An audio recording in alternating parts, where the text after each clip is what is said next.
High school, for many, it's a place of fun memories, friends, and classes. But behind the walls of every school, there are stories no one wants to talk about. Strange events, mysterious figures, voices that shouldn't exist. Today, I'll tell you 5 creepy true high school horror stories.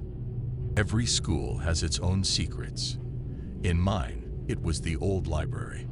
It was said that in the evenings, the shelves whispered. Pages rustled even though no one touched the books. One evening, a student stayed after school to finish a project.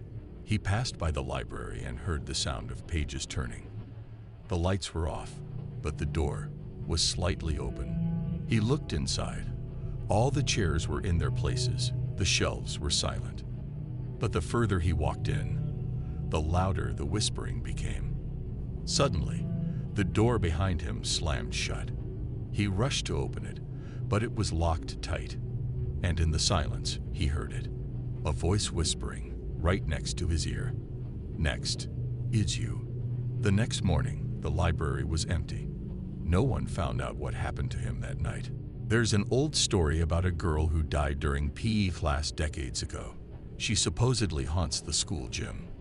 One evening, a group of students stayed after practice. While they were laughing and packing up, one boy noticed a figure in the far corner of the gym, a girl in a white dress. He thought she was just someone from the school, but when he called out to her, she didn't answer. Instead, she slowly raised her head. Her face was pale, almost transparent. The lights began to flicker, and when they blinked back on, the girl had vanished. But every night after that, the boy swore he could hear footsteps following him home.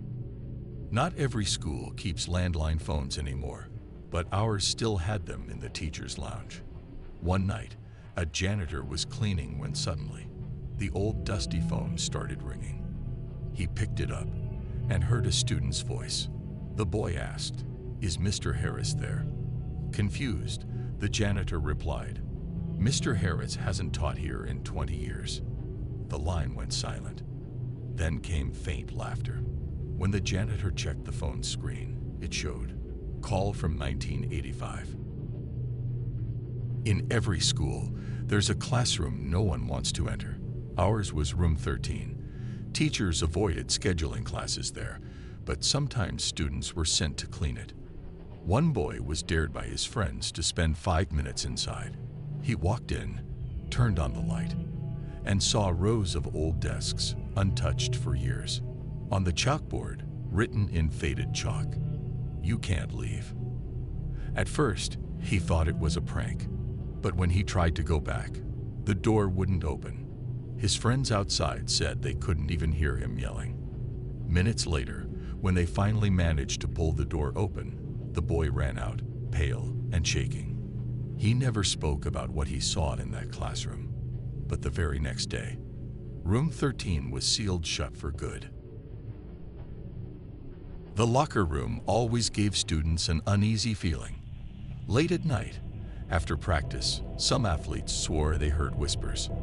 One night, a basketball player stayed behind to grab his things. As he opened his locker, he froze.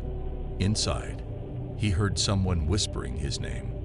He looked around. No one was there.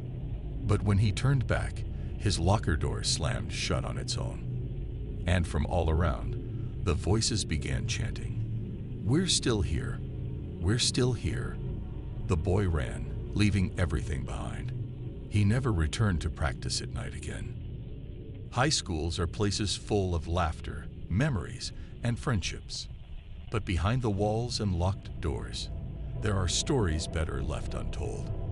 Next time you stay late at school, listen carefully, because maybe, just maybe, you're not alone.